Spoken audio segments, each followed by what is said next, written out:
The Archdiocese of Chicago is a vibrant and diverse faith community. We celebrate our faith through worship, evangelization, and reaching out to the needy. Welcome to Catholic Chicago. Good morning. Welcome to Catholic Chicago on WNDZ 750 AM. You can also get us on youtube.com/Catholic Chicago, youtube.com/Catholic Chicago. I'm Father Greg Sakowicz, the rector of Holy Name Cathedral, and co-host Mark Teresi, who is the director of the 175th anniversary, the 150th anniversary, also heavily involved with Legacy. And good morning to you, Mark. How are you? Good morning. Very, very good. We're almost at spring here. Well, now we are taping this program on Thursday, February 8th. Oh, it could snow by the time the playback will be on today, Monday, February 12th. So Super Bowl game will be over by the time this program airs. So what's your prediction for the Kansas City, San Francisco football game? I think Kansas City 27 and Frisco -10. So -10. So no, -10 from the 27. Just 27-17. I'll tell you, there are two great teams. It's hard to believe that Kansas City, their fifth Super Bowl appearance, I think in 5 or 6 years. They've won two, going for back-to-back for the Super Bowl. But my prediction would be, I go back and forth, because I know San Francisco was actually favored by 2 or 2.5. But I want to say Kansas City 24 and San Francisco 20. Wow. So you've heard it here, but I think it'll be a good game. Two tough defenses, but Kansas City's been on a roll lately. And so again, our no number today because we're doing playback, but you get us on youtube.com/Catholic Chicago here on WNDZ 750 AM. Great program lined up here this morning. We are now into the month of February, which is of course Black History Month. Black History Month is a time to honor the contributions and legacy of African Americans across the United States history and society. From activists and civil rights pioneers such as Harriet Tubman, Sojourner Truth, Marcus Garvey, Martin Luther King Jr., Malcolm X, and Rosa Parks, to leaders in industry, politics, science, culture, and more.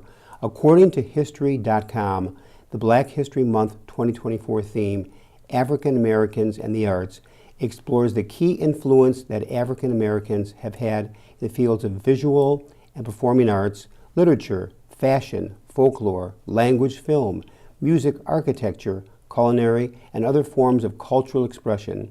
In honor of this theme, our guest today is author, artist, and old friend, Andrew Lyke. Andrew, good morning and welcome to the program. How are you? I'm doing well. Good morning to you guys. I'm happy to be here with you.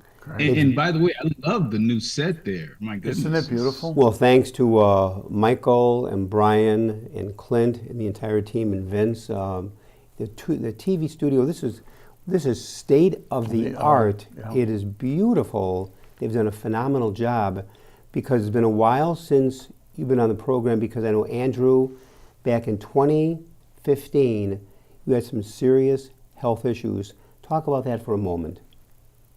Yeah, I had just left the Archdiocese of Chicago in June, and honestly, the previous couple months, just in the process of closing the office, it was a lot of stress, and I thought that lethargy I was feeling and whatnot was just from that. But then I had this, what I thought was an abscess tooth that wasn't responding to the antibiotics. And so my dentist said, see your primary care. And primary care just gave me another dosage of the same antibiotic at a higher dose. That didn't help, and my throat began to swell up, and then so my wife took me to the emergency room, and that's where they detected leukemia, blood cancer, and it was a frightening moment for just a moment, quite honestly, because when you're faced with something that is actually life-threatening, you can't, at least I did. I just fell back on my faith. Who do I say I am? Who do I say I follow? And death isn't the worst thing to happen to people of faith. So I wanted to hold on to that. And so I reached out to people. I asked my family and friends and colleagues and Facebook friends and everyone to pray for me. And the response was so powerful that I felt that I owed it to all these prayer warriors to approach this with courage and not fear. So did you go through a chemo and radiation? Yeah, many rounds. I had a month-long stay in the hospital initially, and then every other month after that for 6 months. It was a week in the hospital going through chemotherapy. Wow. And they thought they got it. Mm-hmm. So I was kind of like released, set, go. It was middle of 2016. Now, But then it came back in early 2017, so about 6-7 months later. so Andrew, you and your wife were very involved in marriage ministry. Yes. Talk about that ministry and how it related to your illness. Well, it was really strange that, in marriage, we make this promise for a lifetime, and most couples have this dream of, living into your old age, but nobody thinks about illness. Mm-hmm. We expect to live with great health until we just drop dead, and so being faced with a serious illness, it really called us both to that promise. And when that promise is, you live in that promise, and it's kind of like a theory, pipe dream even. Mm-hmm. But when it's right in your face and you're seeing this tremendous care and love and support with you. Terry stayed in the hospital. Just about every night I was there, she was there. Wow. And Beautiful. my family, my siblings and cousins and close friends, they rallied. I was in touch with, there were parishes who had me on their prayer list. My good friend, Mike Perry, he was the head of the Franciscans at the Vatican. He was saying mass for me there. And in a strange way, it's hard to explain it, but I felt those prayers. Mm-hmm. Mm-hmm. I felt the support, and it kept me hopeful. It kept me from falling into fear. Now, it's very, very And- interesting is this, and that is, since I've been a priest now almost 45 years, the gift of priesthood, but many, many times when something tragic happens to someone, leukemia, the death of a loved one, a divorce, the house burns down, it just goes on, people say, oh God, why me? Many people say, oh God, why me, with tragedy and things that happen to us, horrible things. When was the last time something great happened to you and you said, God, why me? Exactly. You think about it, when something tragic happens, oh God, why me? When something great happens, maybe, oh God, thank you.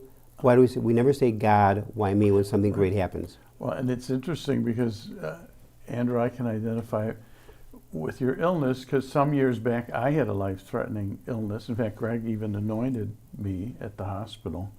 And my wife kicked in and she became my nurse, where I had to go home and have different medications through a port. And every day we never imagined. Do you ever imagine that, Andrew, when you're standing at the altar getting married, that you'd be in the situation? Well, we say for better or for worse, but we're really banking on better. Yeah. Right. Well, and the idea is she could put whatever she wanted in my arm. She could have wrapped it up pretty Finish quickly. you up. I want to make sure we get to Black History Month, Andrew, but for Andrew and for Mark, you both experienced incredible illness. Mark, in your situation, because I was at the hospital, as you mentioned, to anoint you. In your case, Andrew, leukemia. How have those illnesses changed you? Well, just what you were saying, that we tend to say why me for the negative.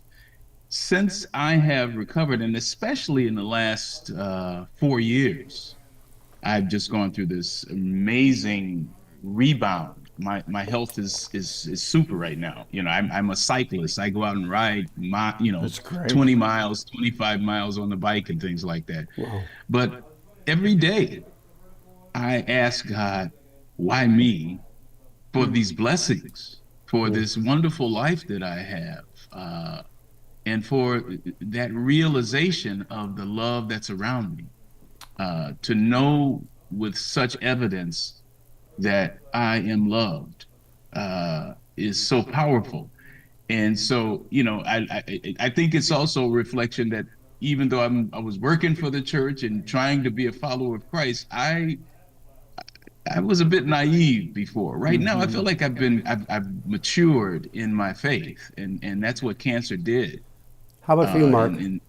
Yeah, I think I agree with Andrew. I think part of what I felt, because when I was diagnosed right away, our kids were looking up the and the IV that I was on, if it didn't work, that was it.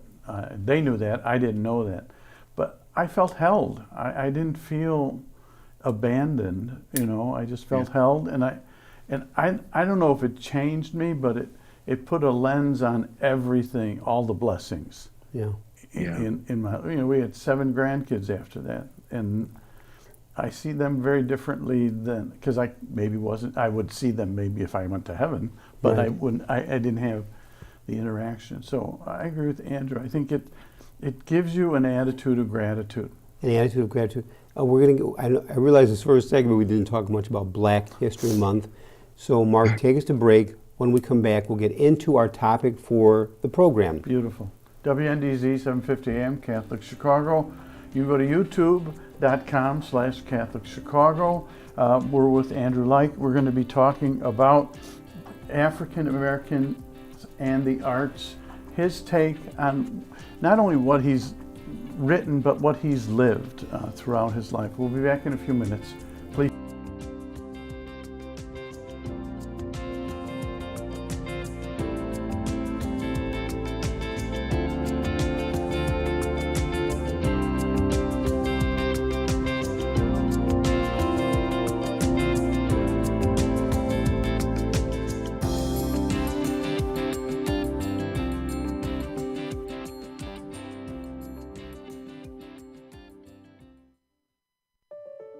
Catholic Charities' Loss program was created more than 40 years ago to help survivors of suicide wherever they are in the grieving process. This nationally recognized program continues to offer a safe, non-judgmental environment where survivors of suicide can find community, direction, and resources for healing after suffering the devastating loss of a loved one. Online and in-person services are available for individuals, couples, children, and families of all faith traditions. To learn more, call 312-655-7283 or email loss@catholiccharities.net. Don't suffer alone. We are here to offer loving outreach to survivors of suicide. Contact Catholic Charities today.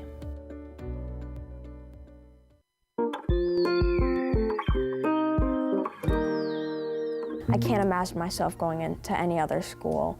Our school fosters growth by being a backbone to our family. My kids are incredibly well-rounded. I see a lot of kindness in them on a daily basis. One of the things I think Catholic schools do well is personalize the learning experience. You can hear joy in the classrooms. I feel that I'm happy that I am in this kind of school. Our school communities provide students with academic excellence and character education in a supportive and stable learning environment. Come see for yourself. Visit artchicago.org/findaschool. Caring adults make all the difference in the lives of adolescents.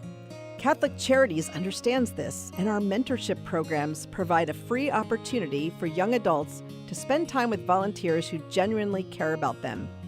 This program is ideal for youth aged 9 through 12 who may need support navigating the challenges of childhood and early adolescence. Our amazing volunteers serve as friends who help youth recognize their strengths and empower them to reach their full potential. Catholic Charities conducts a thorough background check on every volunteer, and our program coordinator closely monitors and supports every relationship. Mentoring is a fun after-school program that can help young adults build confidence and enjoy fun activities with their peers, too. To learn more, visit CatholicCharities.net or call 312-655-7970 in Cook County and 847-782-4224 in Lake County. We're connecting youth with great role models. Join us today.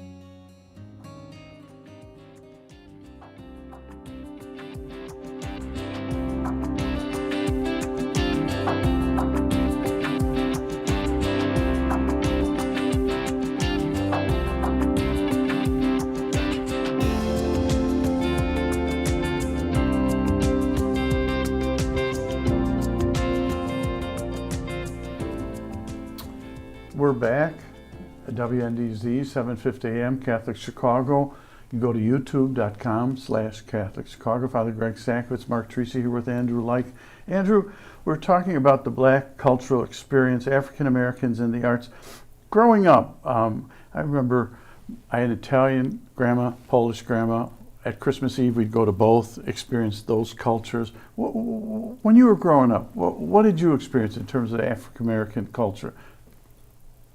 Well, I actually, from as a child, I guess I can look back in retrospect and analyze it. I lived in a poor community, a poor family, economically poor, public housing, and but we had a strong sense of community, and taking care of, I lived in a high-rise building, and we saw it as our responsibility to take care of the garden and things like that, my parish was Holy Angels. Oh. And I, as a child, was just captivated by it felt good to be at church. And this was the pre-conciliar church. I was born in 1952. So my earliest remembrances was before the Second Vatican Council. But after we began to use English, and I think it was also kind of like the timing of our evolvement as a community, the Black community, African American community.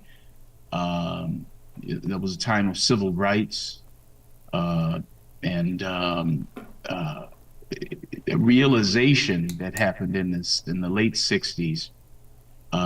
Where we begin to express ourselves as Black Catholics, integrating our spirituality, which is wrought from centuries of oppression and discrimination and domestic terrorism and all that.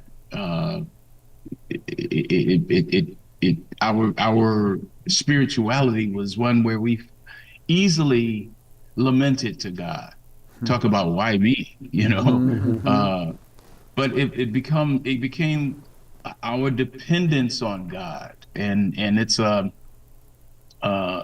we sought God as our comforter. The interesting thing, though, what I remember when I was in my earliest childhood was we'd go to Mass on Sunday and come home and turn on the radio to have church. Oh. Yeah, and it wasn't odd to me. I thought that's how you do it. You go to Mass, and then you come home and have church. But it was after later in the 60s when we began to integrate our spirituality into the Mass. We realized that we can have church at Mass and enjoy that and grow from it. Now, where'd you go to high school, Andrew? My first 3 years were at Quigley South. Oh, sure. I was so captivated. I was convinced that I wanted to be a priest. Father Howie Tuitt was a powerful role model for me. And my uncle, He was ordained in 1966. He was a Franciscan priest who became an archbishop, you know. And so I had some powerful role models when I was young. But I have to be honest with you, it was puberty and those new feelings that were popping with you made me realize, nah, there's got to be something else I can do. I can work for the church in a different way. Yes, exactly. Yeah. And so you talk about Black History Month and all the history connected with it. And let me ask you this, Andrew. In dealing with Black History Month, what are the few points you really try to get across to people what it is and maybe what Black History Month is not? Well, Black History Month isn't some kind of portal we go into where we now can just be truthful about history. That African American history is, in fact, American history that much of America doesn't want to hear, doesn't want to learn. So, you know, in my involvement in my activities at the church during the month of February, but also the month of November, which is Black Catholic History Month, that I make sure that's an emphasis, that I emphasize that for myself and for those around me, that there's a richness that comes in this culture. I know that embracing the truth of history is difficult for many who are beneficiaries of the system, you know, that makes them rethink it. But I think the truth will set you free, you know, and the role that I believe that Black Catholics have is a prophetic role to call our church back to Jesus, to call our church back to loving your enemies and caring for the poor and those who live in the margins of society, that they have a preferential option for our church. That's another best kept secret that of Catholic social teaching. It seems like many folks in the pews aren't aware of it, you know. So that's my push always, you know, in terms of social justice and so forth, that as a follower of Christ who has an ancestry that's gone through, you know, the Holocaust, so to speak, you know, that we can't undo and change that, but we certainly can grow from it. And I think that the spirituality of the Black Catholic community is a gift to the church, if the church ever would want to receive it. It's truly a gift. And it's interesting because as we're talking about Black History Month, one little vignette, and then I have a question for you. But the vignette is, when I was at Mundelein Seminary, we worked with Dr. Lonnie Bunch, who was at the Chicago History Museum. We worked with him on a display. Lonnie ended up going and beginning the Smithsonian African American Museum. So he had a tremendous influence here. He was an expert on presidents, national expert, and now he's the head of the Smithsonian. So in terms of cultural influence, you know, he can bring his background, his understanding of the Black experience into a larger platform, and he's a wonderful man. But that's a little vignette which you reminded me about that kind of an impact. But I had a question in terms of Black Catholics, Black Catholics of influence. Maybe, I don't know if you would have any thoughts on Sister Thea Bowman, her impact, and also Father Augustus Tolton, who we're hoping soon will be canonized, and at the cathedral we can honor that. Well, during my time as director of the Office for Black Catholics, it was a privilege to work closely with the Tolton Guild. I was part of the Guild, and working closely with Bishop Perry, who is the local postulator, and to, you know, we planned the first fundraisers and really got the cause off the ground. And that's one of the things that I cherish, you know, of my past work in the church. And Sister Thea Bowman was a friend. She was very close to my late uncle. Oh, beautiful.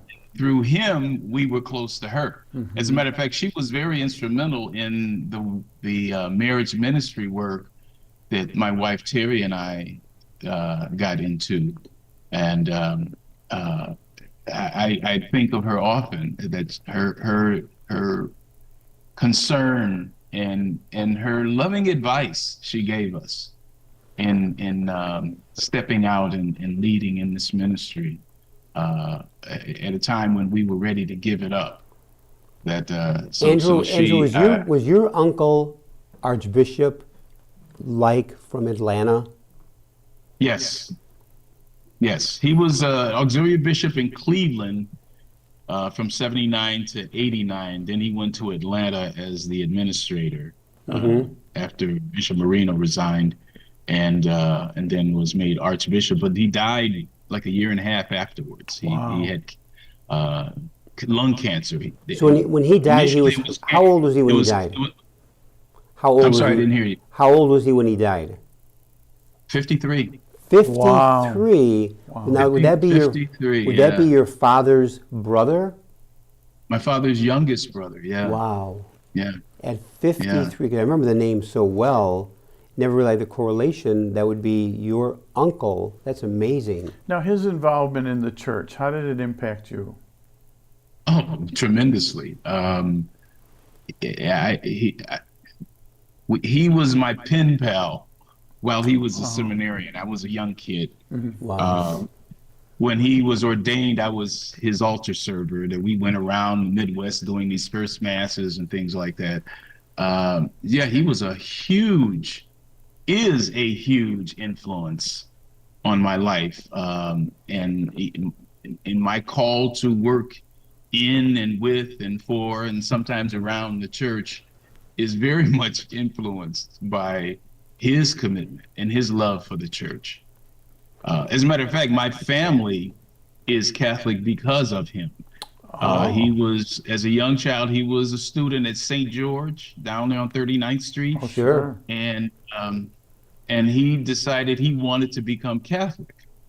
And not only did he enter the church, so did my grandmother, two of my aunts, my father, who at the time was a teenager. And so I was born into this Catholic family, but it had everything to do with my Uncle Jimmy. Now, let me ask you this, Andrew. What theology did he go to? Where did he do his theology? He was down in Teutopolis, Illinois. He's a Franciscan, Sacred Heart Province. Gotcha. Oh, okay. So he was not ordained a diocesan priest. He was a Franciscan. No, he was a Franciscan. Yeah. Interesting. Mark, take us to break. Sure. This is fascinating. It really is. WNDZ 750 AM, Catholic Chicago. You can go to youtube.com/Catholic Chicago. We'll be back with Andrew Lyke. It's a fascinating program. And we'll start to continue our conversation on Black History Month and the African American culture and how it's impacted, Andrew, how it's impacted you and the lessons you can teach us. We'll be back in a few minutes. Please stay tuned.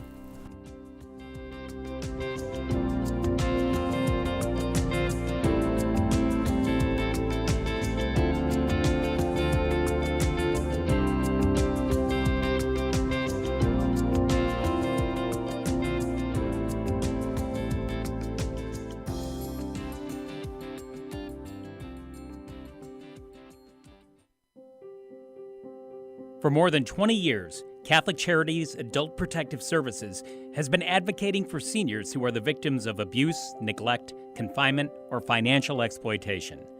With our partners at local, city, and state agencies, our trained case managers follow through on every concern that is brought to our attention in a cooperative way to ensure that our seniors are safe and protected. According to the Illinois Department on Aging, last year nearly 21,000 cases of elder abuse were reported in Illinois.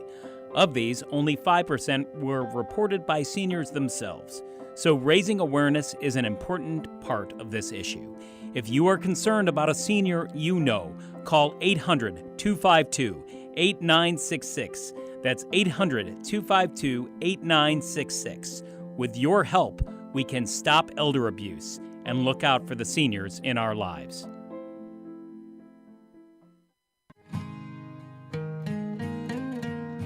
I am a seminarian. The church needs compassionate and well-trained priests to help guide each of us through life.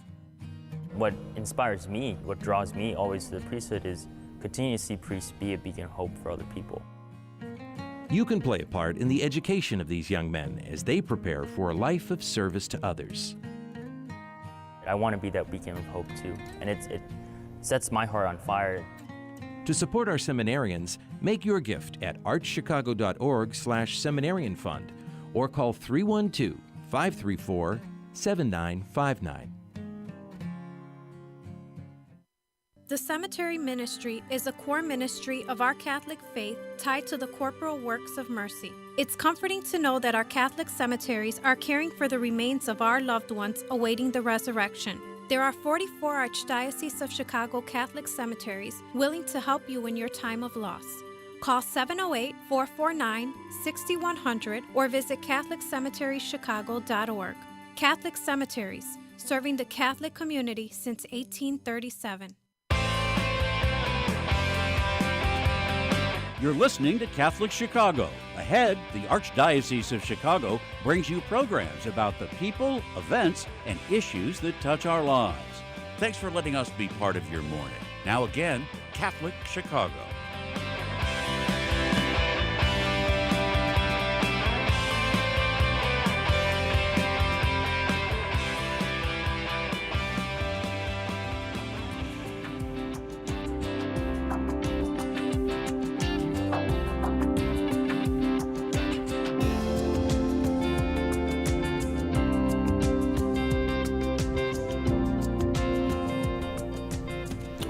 We're back, WNDZ, 750 AM, Catholic Chicago. Father Greg Sakowicz, Mark Teresi here. You can go to youtube.com/Catholic Chicago with Andrew Lyke.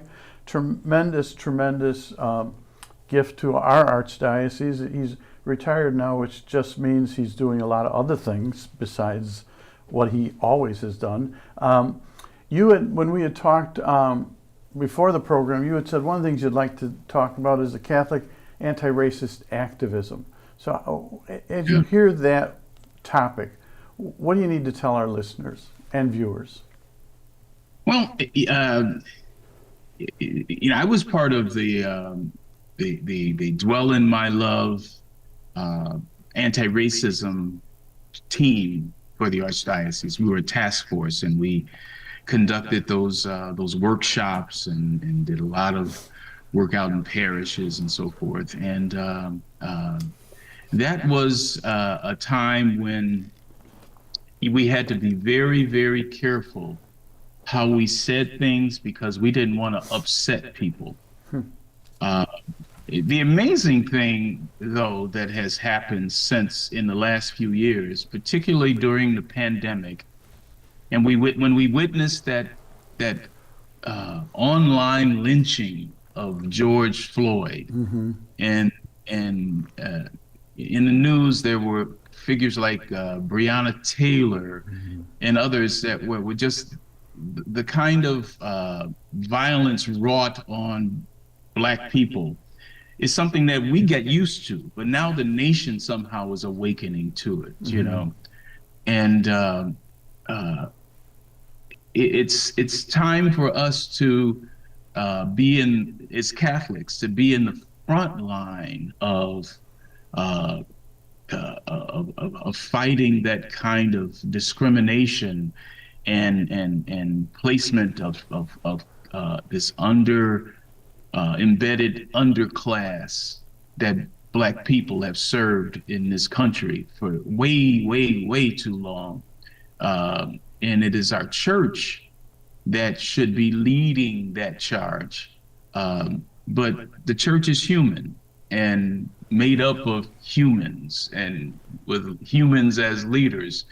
And we're slow to do that as Catholics. And so part of the work that I'm committed to is to waking us up, to reaching out. And, I spend a lot of my time talking with folks about the good news of Jesus, but also the good news of freedom that we still are struggling to achieve here in this country.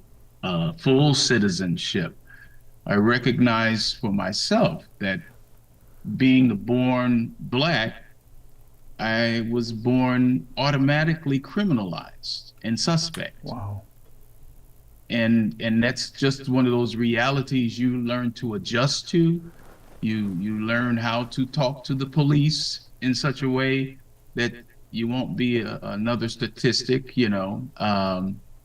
But I also understand too the frustration with that when, you know, you get pulled over on a bogus claim at a time when you're up to here with it, you know. And so I understand sometimes, you know, when people just refuse to cooperate because you're disrespecting their dignity as a human being.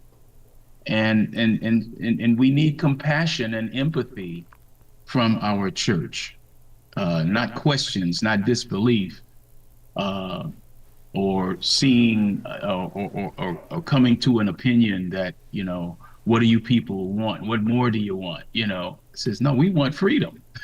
We want to be treated with the dignity that we were born into as human beings. Yeah. And so I'm determined to I call the work that I do Catholic anti-racist activism, because I am a Catholic, and the only way I'm leaving this church is through excommunication. You know, I love my church, you know, and, you know, it's with anything you love, you suffer it. And I don't have to agree with a family member on everything to love them. And I don't have to agree with my church always to love my church. And I see that my role is to help my church be what it can be. And that's what we're about. Now it ties in with, in our parish, you know, my wife was in the playground. Our two youngest daughters are adopted from Mexico. And one of the ladies sitting next to her was watching our daughter play, and she said, "Did you know she was going to be that dark?" And my wife said, "Yes, and isn't she beautiful?" And I thought, connecting with what you're talking about, what's the church's response when we, you know, what's our active response? I don't know that woman's intent was hateful, but it was certainly ignorant in terms of. It was ignorant. Yeah. When as a church are we responding well, and where do we need to work on it? Well, we need to listen and believe people when they tell you things, you know. I do think though that we're getting there, or at least I feel very hopeful.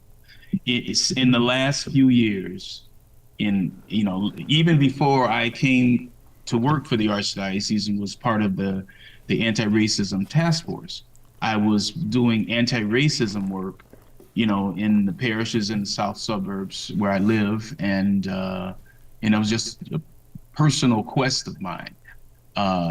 So I've been doing this a long time. I even did some work, you know, on diversity when I worked for the phone company back in the 70s and 80s. So I've got a long history with this work, but I've never felt more hopeful than I do now. And it sounds a bit paradoxical because it seems like the world is going crazy, and the ugly head of racism is not only out, it's blatant, it's clear, you know.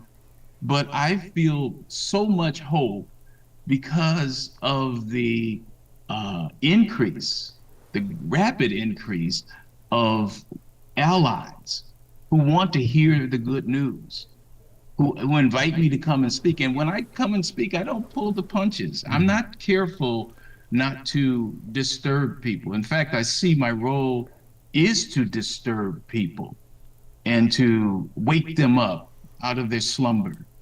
Now, Andrew, I have to ask this question, Andrew, and that is, you were born in 1952. I was born in 53. Yeah. Mark was born in 55. We're all from the same generation. As a child growing up in Chicago, I grew up in Park Ridge. Mark grew up in Chicago, Northwest Side, Mark? Lincoln Park. Lincoln Park. Where did you directly experience racism as a boy? Which would have been back in the 50s.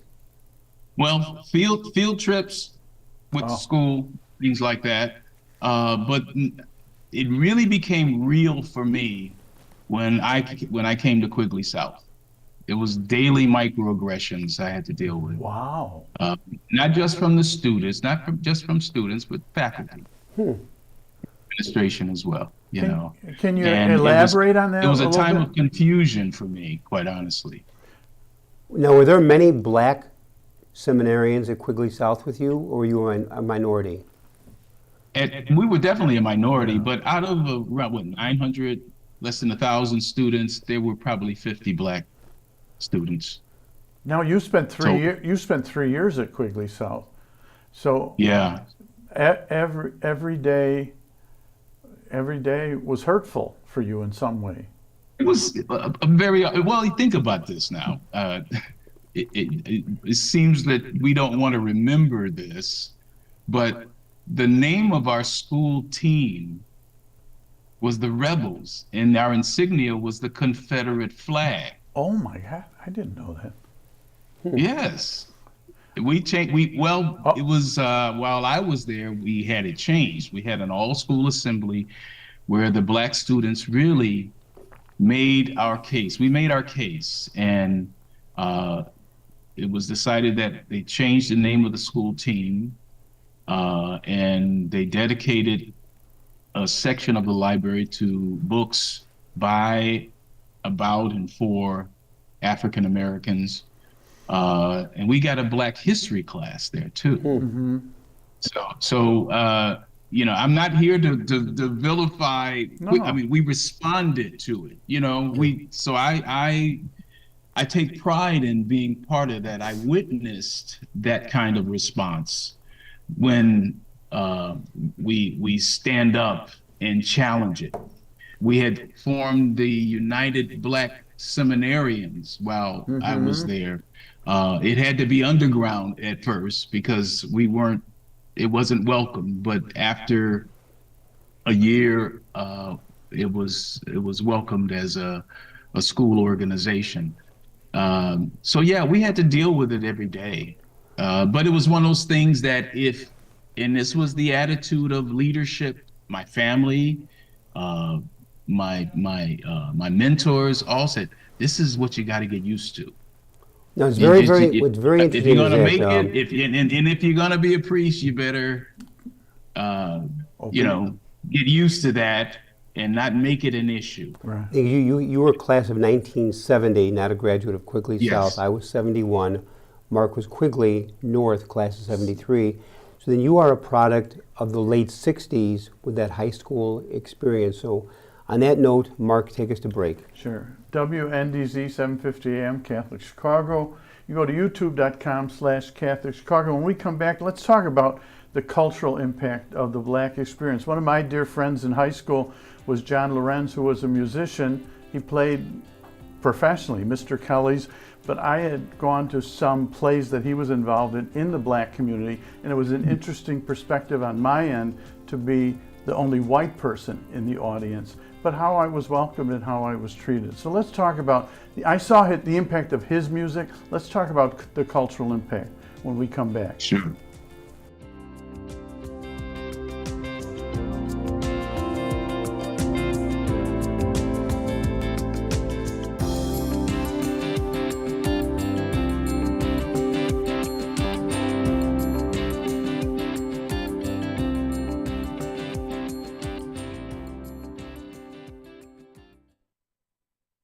That's not being used, consider donating it to Catholic Charities Veterans Bike Project of Lake County. Skilled volunteers are refurbishing bicycles to make them safe and ready to be used by veterans to get to and from their new places of work. We also gratefully accept financial contributions that are used to purchase bike helmets and other safety accessories. Our veterans have faithfully served the United States, and now it is our privilege to serve them.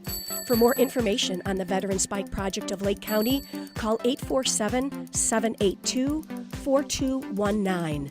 That's 847-782-4219.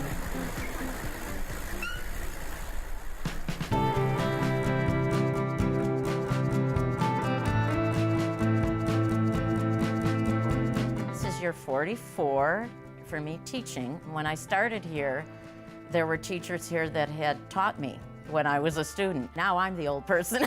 Right now, I teach junior high math. I love when kids find what I'm teaching to be fun and they get it. I see that light bulb go off and it's a thrill. People are always amazed. What? You're here for 44 years? It's hard for me to believe, frankly. I love what I do. Every summer I think, oh, I miss the classroom. Even on the weekends, I think I can't wait to get back on Monday and teach those quadratic equations. Shape the next generation of leaders. Teach. Apply today at artchicago.org/schooljobs. Ancestry and genealogy are more important every day. People all over the world are wanting to learn more about their family heritage for personal and for health reasons.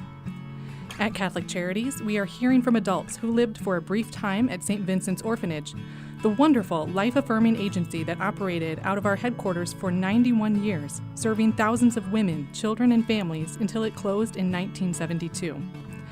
Our post-adoption services help adults who want to learn more about their experience at St. Vincent's. Our compassionate staff members provide whatever family background information they can offer, along with support and reunion services. To learn more, call 312-655-7093. That's 312-655-7093. The spirit of St. Vincent's lives on in the inspiring stories that continue to emerge today.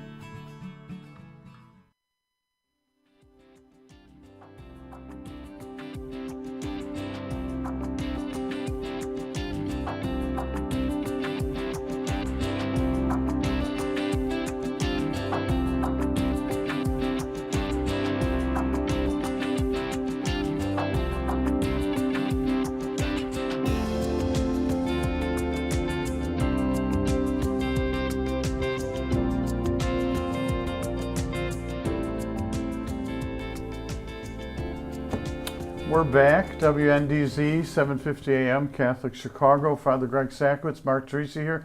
You can find us on youtube.com/Catholic Chicago with Andrew Lyke. I had mentioned before the break that classmate of my dear friend, John Lorenz, who was a musician not only in the black community, he was a professional at a young age in the Chicago music community. One of the things I remember, and I want to ask you about the cultural impact of music. I remember a liturgy where we asked him to do a communion meditation, and he did the electric guitar, he did the runs on it. He was sitting in the front pew, on top of the pew facing us, which we never experienced that informality. And he just did an original piece that blew us all away. And it was like his way of worship, and it was professional, and it was moving. And sadly, he was killed after college. But his music memory lives on. Talk about that cultural experience. Maybe mine is particularly music, but all the areas of arts and how that fits into Black History Month and how it's impacted your life. Well, I grew up during a time when, music was, it had, in Chicago, and probably in other parts of the country as well, you had Black music and white music. That was, and you had radio stations that played Black music and radio stations that played white music. And then it was when Motown music hit the scene, that got into more mainstream, whatever. Mm-hmm. But there was it was a separation in music that I think the 60s and into the 70s, we kind of broke through a lot of that. But I see a parallel with even our spirituality in terms of how we appreciate the arts. Again, we have a spirituality wrought from, generations of oppression. and it makes it very easy to just wail and cry out to God, you know, and ask for comfort, and any bit of it that we achieve is very much appreciated.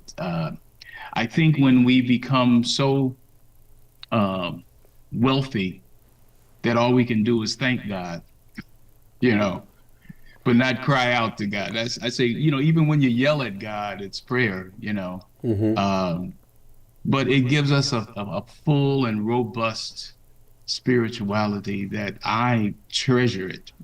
And this experience, I mean, even though, you know, some would say that, you know, as many people, the experience of the Catholic Church is a white church, you know, and we get asked that question often: why are you Catholic? Or why are you still Catholic? You know, I understand you went to Catholic school and all that, but you're still Catholic. And I see it as, and I love the way then Father Gregory, but now Cardinal Gregory would talk about it. About he give us this somewhat of a metaphor of the hip street dude and the pristine lady. Can they dance together? You know, and he says that not only can they dance, it's a very rich and wonderful dance. That to have the kind of spirituality that we have as progeny of enslaved people and those who were terrorized in the South and some areas of the North as well. You bring that together, the spirituality that comes from that, with the drama of the Roman liturgy. It's powerful. It knocks my socks off. And not only does it make me an evangelist in the Black community for Catholicism, it puts me out there in the Catholic community as one who is proud to be of the heritage that I have as an African American.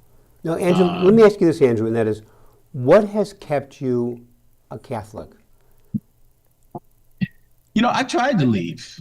When I left Quigley, I thought I was leaving the church, quite honestly. I was done.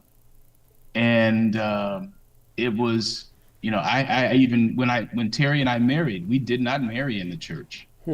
I didn't want anything to do with it. You know, my uncle, he was a bit offended that we didn't ask him to marry us. Oh, you yeah, know? I wouldn't imagine.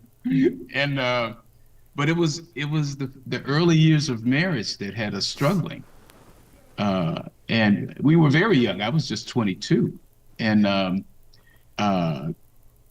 we had friends who went on a marriage encounter weekend, and we could see, wow, something magical happened with them, and we wanted that too.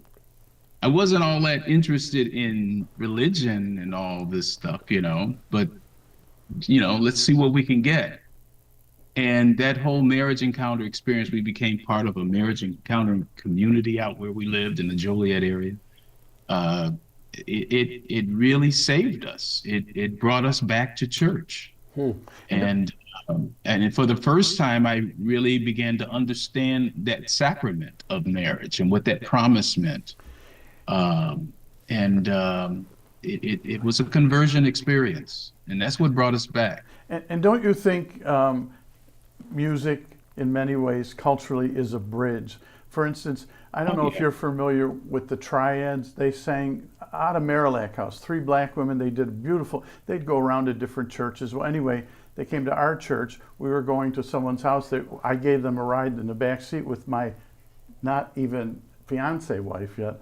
They sang Evergreen, 3-part harmony, and then Viola said, "Marry that girl, and then they sang at our wedding. And wow. But I thought it was culturally, it was so moving to have that music as part of our lives. What's your favorite? Do we have good music in the church in terms of how? Oh my God, yes, we do. Every year we have what we call is the Archbishop James Patterson Lyke Liturgical Conference. My uncle was a liturgist. I mean, he loved the Roman liturgy, and he approached it as an artist. Mm-hmm. And so this conference is named after him. Is that wonderful? And we bring the echelon of Black Catholic composers and liturgists come together, and it's wonderful. We've hosted it here in Chicago a couple of times through the years. This year it's going to be in Dallas. When is it going to be held, Andrew? June. It's that week of Juneteenth. I know that. It's like we start on the Wednesday and it extends through Saturday. And when was it held in Chicago? Oh, in Chicago, we brought it here, let's see, it was 2006, maybe 2007 or 8. Then again in around 2012 or so. Time to bring it back. Time to bring it back. Well, I have a feeling Mark might be going down to Dallas. Yeah, we encourage it. As a matter of fact, we're hoping to get I'm a member at St. Veronica's Parish in the south suburbs, and this is a consolidation of 3 parishes. So it was St. Irenaeus that was in Park Forest, St. Lawrence O'Toole in Madison, where I live, and Infant Jesus of Prague in Flossmoor. So these 3 parishes are now St. Veronica's, and it's located at the Infant Jesus of Prague site in Flossmoor. I get the impression you and Terry are pretty active in the parish. Yes, I've decided to get very involved in the parish, primarily because they invited me to. It makes a difference. And it seems that the message of welcoming, their style of hospitality isn't come and be like us, but come and be with us and make us different because you are here. There's an openness to this that I have never, quite honestly, experienced before. So I'm very excited about this new parish configuration and a pastoral staff that is very open. We need to bring the program to a close, Andrew. First of all, real quickly, your book entitled Marriage on a Lampstand from 2017. How can people get a copy of your book regarding marriage? If they went to our website, marriageonalampstand.com, or I'm sorry, marriageonalampstand.org. So marriageonalampstand.org to place an order. Yeah. Okay, excellent. I want to thank you in a very special way, Andrew Lyke. Andrew, you've been a tremendous guest today. Beautiful. Keep up the great ministry. You are a beacon of light and hope for all of us.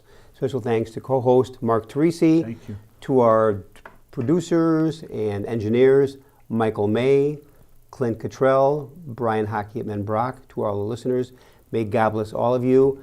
Again, Mark predicted Super Bowl. This is Thursday. This is airing back on Monday. The game was yesterday. He predicts him to win Kansas City. So do I. God bless all of you.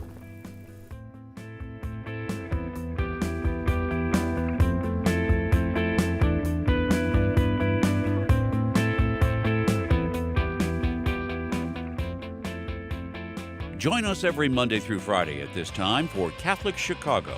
You can stream our programs live or listen to past programs by visiting our website, archchicago.org, and clicking on Radio TV. And please connect with Catholic Chicago on social media.